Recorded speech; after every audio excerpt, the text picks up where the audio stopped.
Hello everybody, welcome back to Maths. Hope you're doing okay, hope you're doing well. In today's session, we're going to be taking a look at recursive decimals.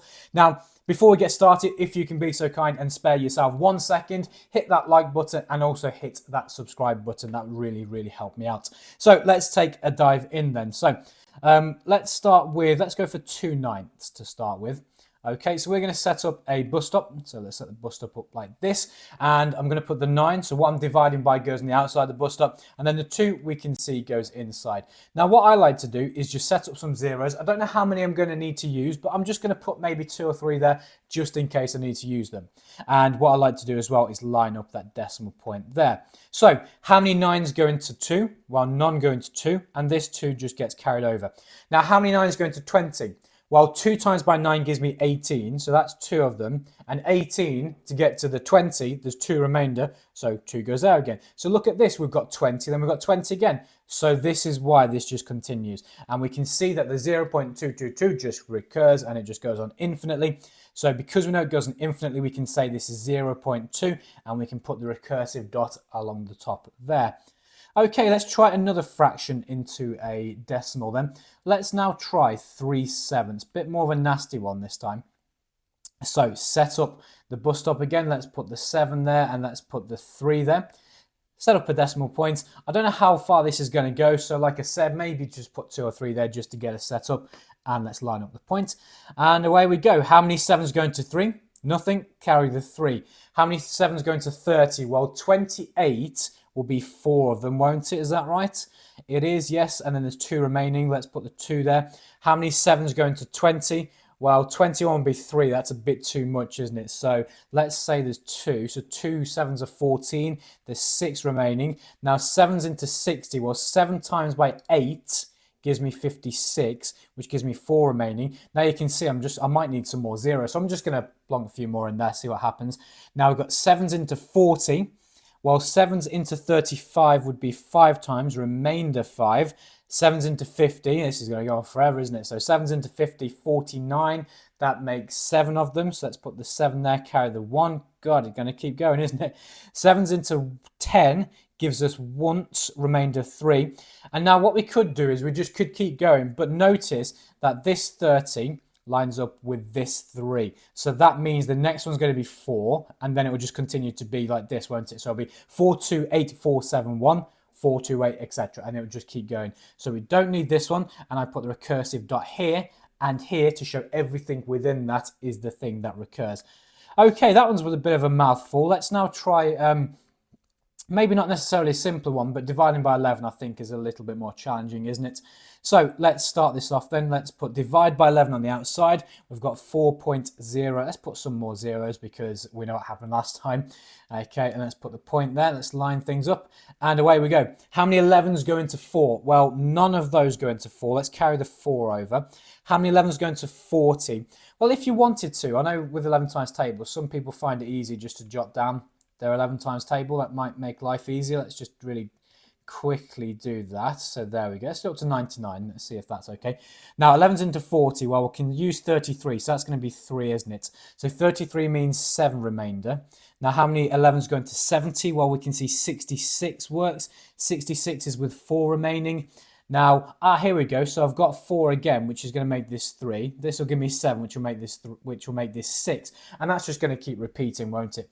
So we've got this part repeating. So the answer is 0.36, and then both of those recur. Does that make sense why they both recur? So it's 0.363636. Now, if it was just the 6 that recurred, and then it would be 0.366666, but it's just 0.363636, so we need to put them on both of them.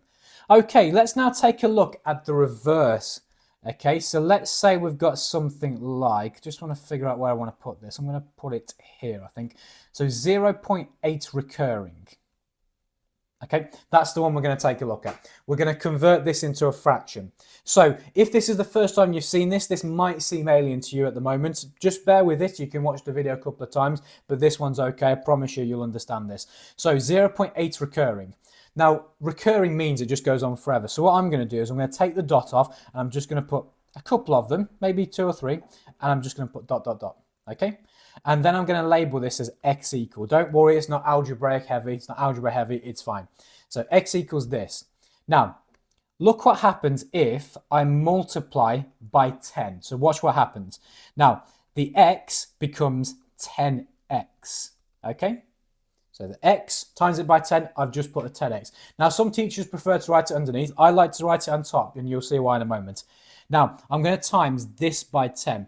So what happens is, I'll write it down here, then I'll rub it out. If I've got 0.888, I'm just going to, I know it continues, but I'm just going to terminate it there. Times this by 10, it goes there, doesn't it? And this becomes 8.88. And then because we know the 8's just continue forever, after the decimal point, it still continues forever.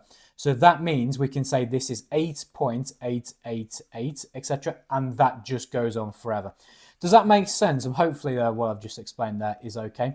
So what we're now going to do is we're going to do this top line, subtract this second line. Okay, so 10x take away x is going to give us 9x. Okay, but then if I do this, subtract this, watch what happens. 8 take away 0 is just 8.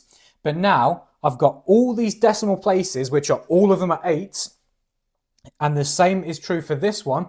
If I take them away from each other, it's just 0, isn't it? So these will, of course, cancel. And we're just left with 9x is equal to 8. And now all you need to do is just rearrange. So I'm just going to divide both sides by 9. Okay, so the 9's cancel.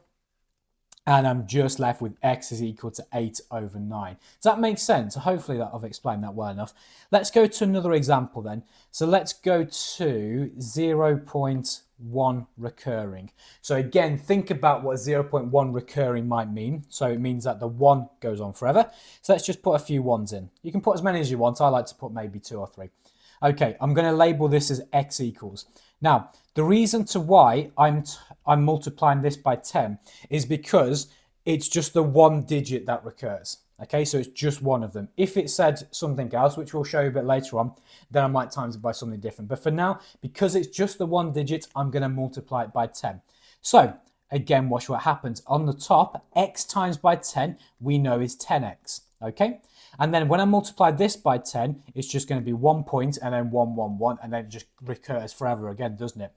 So let's just do the same logic. 10x take away x is going to give us 9x, and then 1 subtract 0 is just 1.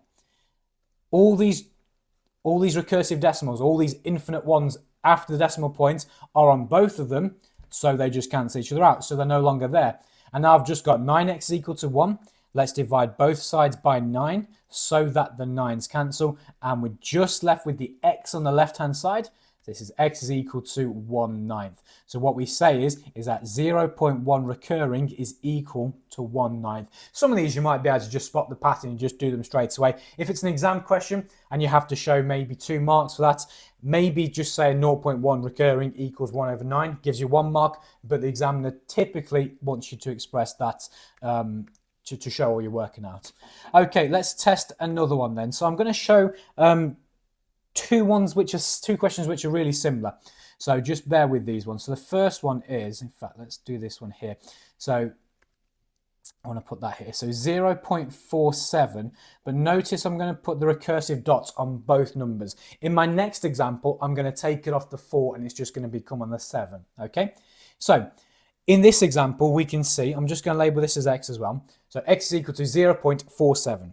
474747. So I'm going to take the dots off those two and I'm just going to put the 4 7s like that. Okay, now because I know it's the 47 which recurs, okay, remember we're still calling this x, so x is equal to this.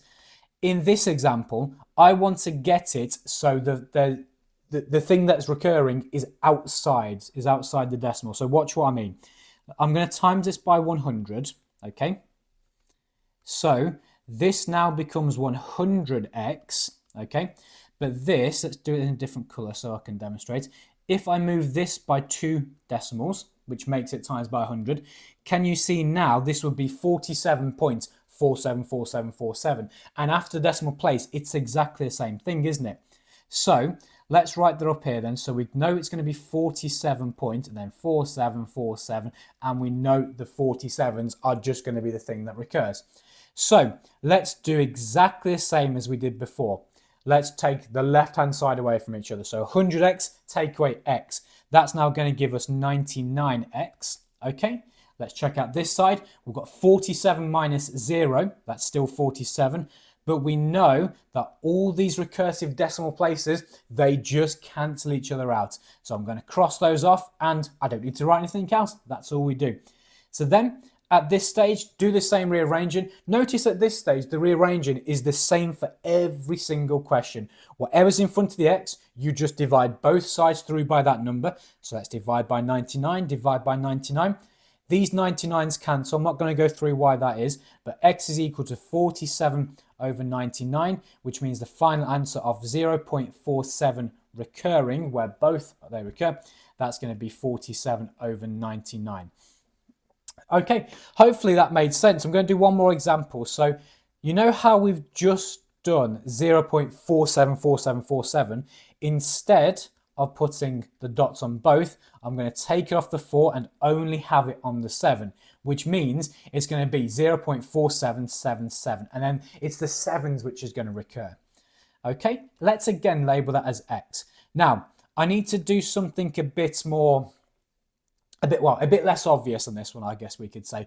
If I times this by 10, you could times it by the 100 like we did last time, but we'd get 47.77, which at this stage isn't going to help too much.